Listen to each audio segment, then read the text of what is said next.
বলে যে বান্দা আমার উপর তোর বিশ্বাস আছে?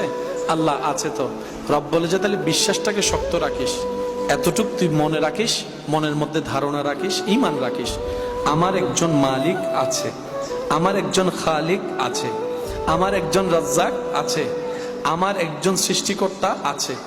তুই শুধু আমি আছি এটা মনে রাখিস। তোর জীবনের প্রত্যেকটা সেকেন্ডে সেকেন্ডে আমি আল্লাহর রহমত দিয়ে, সাহায্য দিয়ে আমি যে আছি তোর সাথে সেটা আমি বারবার প্রমাণ করাই দিব। সুবহান। মেয়েদের কোনো নিজস্ব বাড়ি বলতে, ঘর বলতে কিছুই নেই। মেয়েটা যখন বাবার কাছে থাকে তখন বলে বাবার বাড়ি, যখন বিয়ে হয়ে যায় তখন বলে শ্বশুর বাড়ি। নারী জাতির কোনো নিজস্ব ঘর,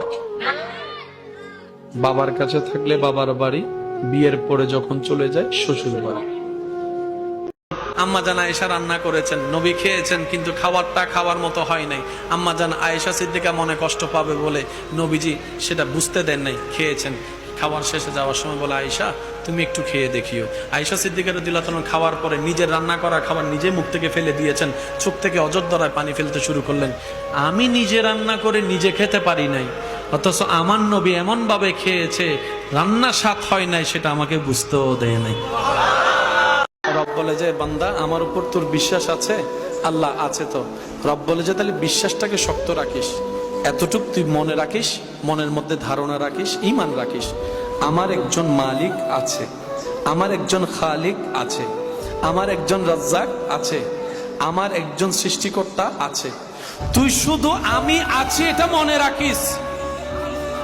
তোর জীবনের প্রত্যেকটা সেকেন্ডে সেকেন্ডে আমি আল্লাহর রহমত দিয়ে, সাহায্য দিয়ে আমি যে আছি তোর সাথে সেটা আমি বারবার প্রমাণ করাই দিব। সুবহান।